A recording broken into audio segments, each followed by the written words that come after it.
I'm Sam from Sub FM. I'm here with Arne Herrmann, the director of the Tauranga Jazz Festival. And Arne, this is your third year directing the Tauranga Jazz Festival. Looking That's back right. on the last 2 years, what's the highlight for you personally? Well, I think the highlight is how many people actually come to turn up.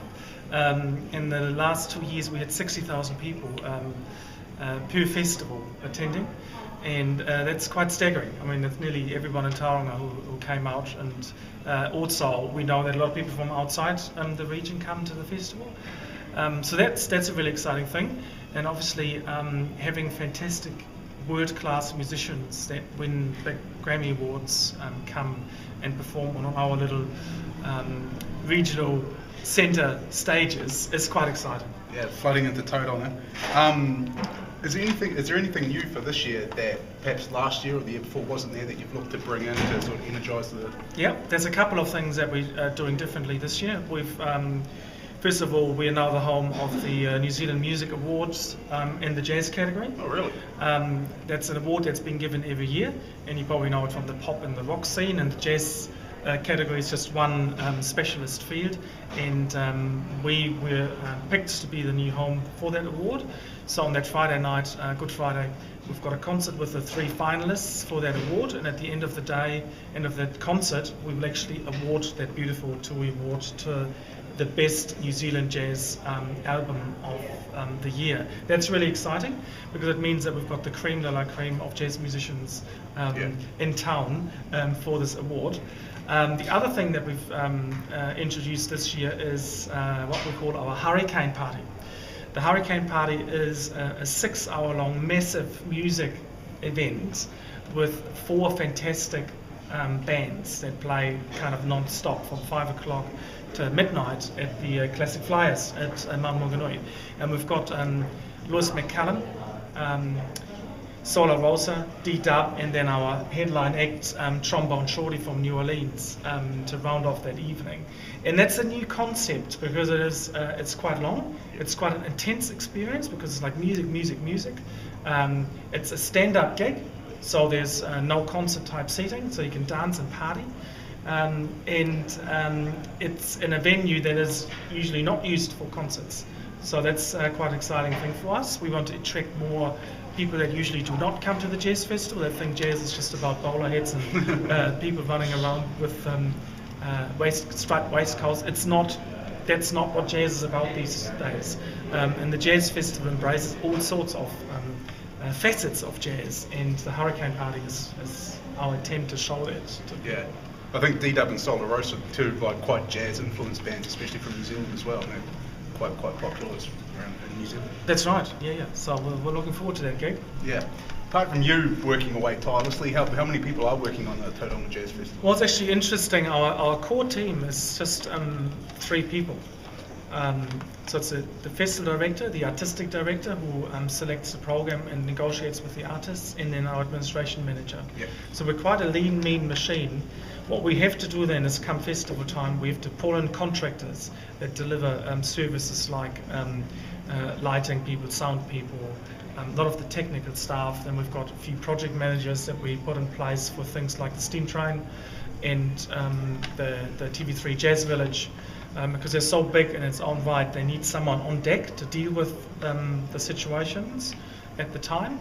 So I guess come festival time, people that have got some jazz festival job to do, you probably have 50 or 60 people. It's a big crew. Who's the person or act that people probably haven't seen, haven't really heard that much about, that they really should go and see? There's the man here, the Trombone Shorty. Yep. The reason why they haven't heard about him is because he's so young. He's only 25 years old, but he's already hailed to be a superstar. People like Louis Armstrong and there's other musicians like Winston Marsalis and Alain Toussaint who jazz people know, but they haven't heard about this guy yet because he's so young. But the fact is that he's played since he was 4 years old. He's already played 21 years on his instruments. He is a master in what he does. And he was nominated for his first Grammy this year, which is quite a young age for a jazz musician. And he brings this fantastic funky band with him. So it's a new version of jazz. It's his take of jazz. There's quite a lot of rock and and sort of hip hop elements that he fuses into the jazz.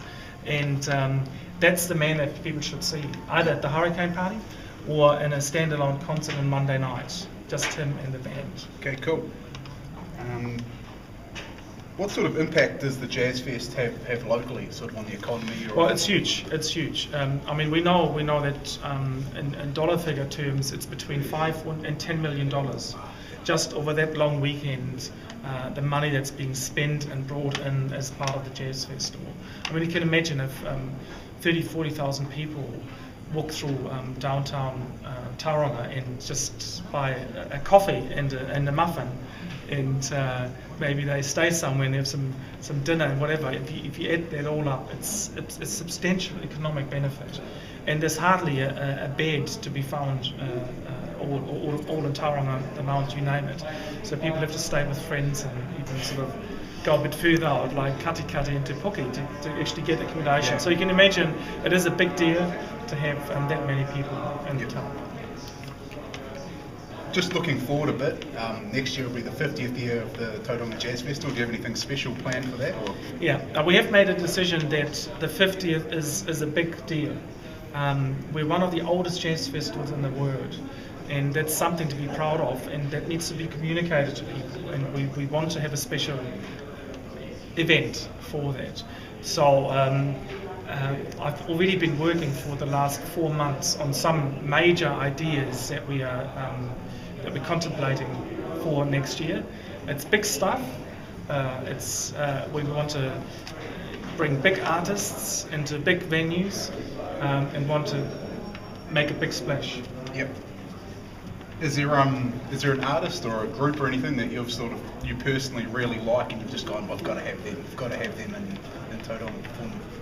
I think that there's a whole wish list. You know, it's a bit raw to not just single out one, but you know, there's those jazz greats that would be wonderful to have here, like Herbie Hancock, famous piano player, Diana Krall, also piano. People like Nora Jones, you know, sort of getting a bit into the crossover genre. There's a wonderful list of people, and you know, every year we look at a whole lot of people that come our way. If I say our way, it usually means Australia, and then we have to negotiate whether they can do a couple of gigs in New Zealand. But those sorts of names are people that we'd really like to see at the festival eventually. What about people who have come to the festival over the last couple of years, who you personally have sort of, perhaps maybe they don't quite fit the genre or whatever, but you've sort of just got them because you really like them? No, we don't do that. Okay. Yeah, no personal favourites. I mean, obviously we all love what we do, and I really appreciate jazz music and funk and soul and that sort of stuff. But you know, the two headliners we had the two last years. The first one was the Blind Boys of Alabama. Was fantastic. That was very, very special for the first time having a group of that statue in Tauranga at the festival. And then last year we had the famous Dr. John. You know, even a Muppet character was named after him, Dr. Teeth. And that's for us. Personally and professionally, those are highlights. Sweet, cool. Well, thank you very much for your time, and yeah, we'll hopefully see you around about the Jazz Fest. Come and check it out.